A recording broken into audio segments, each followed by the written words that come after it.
except some of them being careless fell off the Rainbow Bridge. And of course this made Utash very, very sad because she had instructed them to cross to the mainland. And so all those that fell off the bridge, Utash turned into dolphins, and that's why today the Chumash considered the dolphin to be their brother. And that's the Rainbow Bridge story. On the flip side, and there always is, right? The Thule Indians believed that way, way back at the beginning of time, California condor was an all-black bird. Go figure. Anyway, they maintained that one day Spirit came down from the sky in a very concentrated beam of light. And that light entered the naked head of the California condor and shot out the tips of his wings. And in the process of doing that, turned the underparts of his wing white. And that's why today we have a black and white condor. So, you can believe who you want.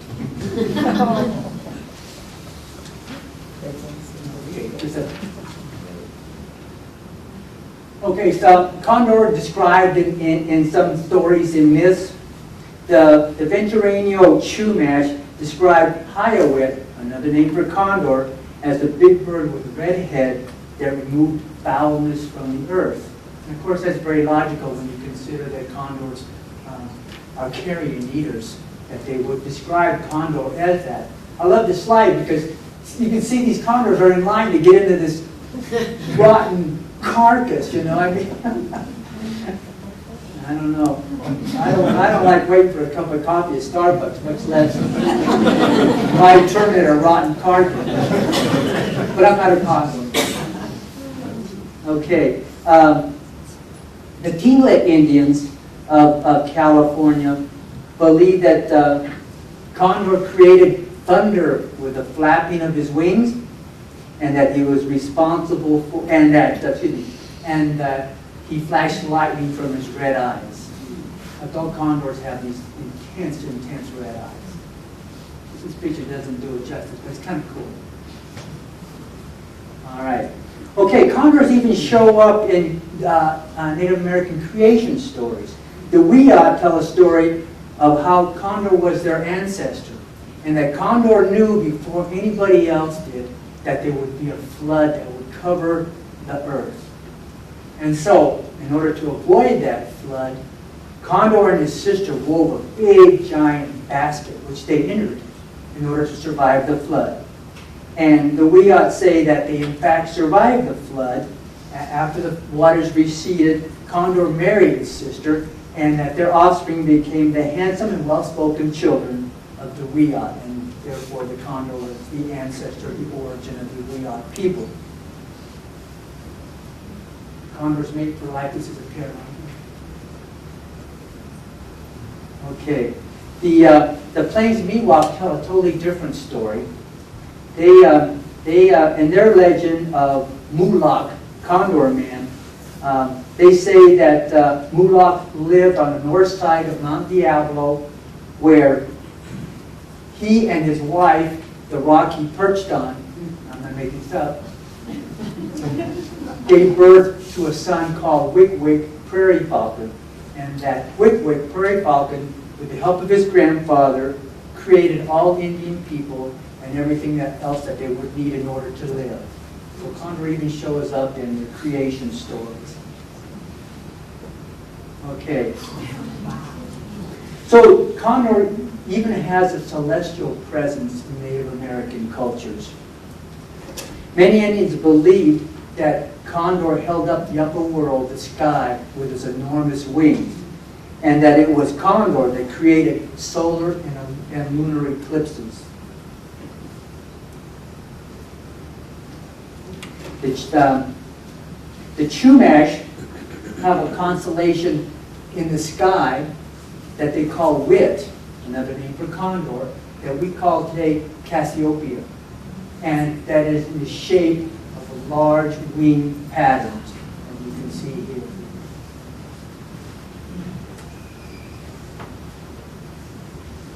Okay.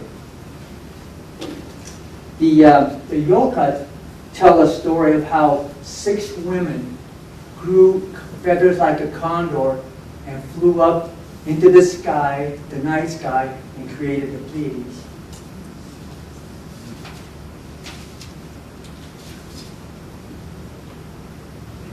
There's a lot of stories of condors having the magical power to find lost objects, and I don't know whether those guys were absent-minded and just couldn't keep track of things, but there's a lot, in the ethno record, there's a lot of stories that relate to that. Here's just one of them. It goes like this. It's a Chumash story, and the Chumash believe that the egg from Ho-Ho, again, Condor, could be used if an individual had one to find lost objects, read minds, and essentially acquire anything they needed. And they tell a story of how an individual enters into a condor nest, just like this one, and he steals the egg while Condor is gone. And he takes that egg back to his home, and he boils it. After he boils it, he takes it back and puts it in the nest. And then when Condor returns to the nest, she senses that something's wrong and that the egg will not, in fact, hatch. So she flies up into the mountains, and after a period of time, she returns to the nest, and she places a very small, shiny stone up against that egg. And the egg, in fact, does hatch. And after that young condor fledges and that condor leaves the nest, that same individual comes back and he steals that stone. And with that stone in his possession, he had, as I said, the power to find lost objects, read minds, and in essence, obtain anything he wanted in life. And so, that's Condor lost object stories. Okay, this is one of my favorite pictures. I have to stop and tell you a little bit about it. This is a giant sequoia in the southern Sierras of California. It's the only tree nest, cavity nest known that condors utilize. And that cavity is like 6 to 7 feet high and about 5 feet wide, to give you some perspective. And so I always enjoy that picture because, you know, here's a couple of survivors, right? I mean, they both come from epochs long, long ago, and they're still here today.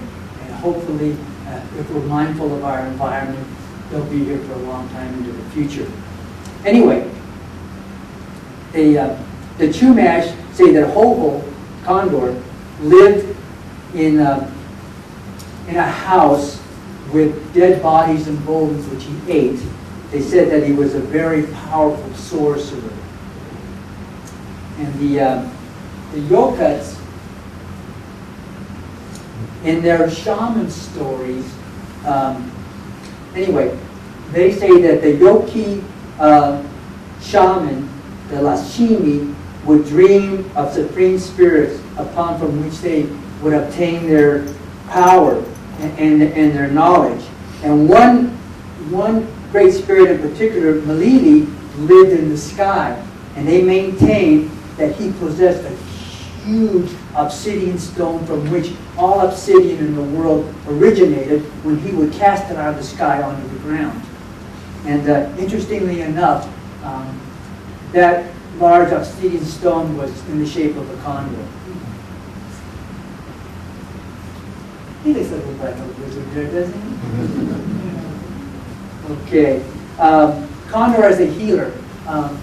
There's stories about condors themselves being able to heal sick people just by flying overhead.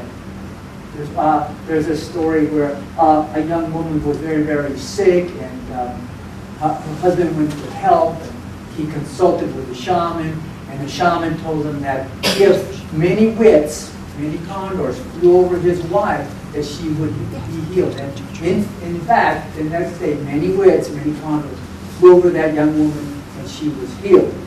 But also parts of condors were used in various healing exercises by shamans and Native American doctors. And many times they would use these large primary feathers, and sometimes singularly and sometimes in bundles, and sometimes you find them with serrated